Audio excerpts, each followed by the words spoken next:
Welcome to Low Key PD. In this video, we're going to explore how to control what you can visualize on your Google Drawings canvas. So right now, all I'm really looking at is my Google Drawing.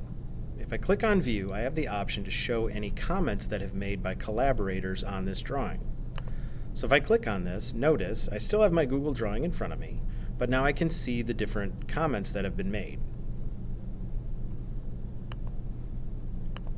In addition, I can choose my zoom level.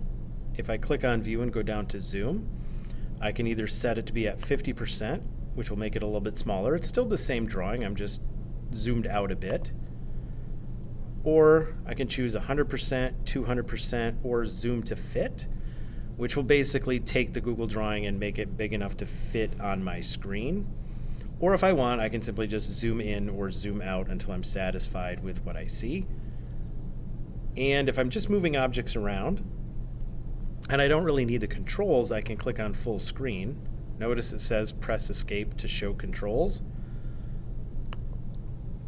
So if I'm moving things around and I don't really need the controls, I can do that, and then when I'm ready to use the controls again, I simply hit escape and my menus reappear, and I can edit the Google Drawing the same way that I normally would using the menus or whatever. So you can control exactly what you're seeing on your Google Drawing canvas by using the View menu in Google Drawings.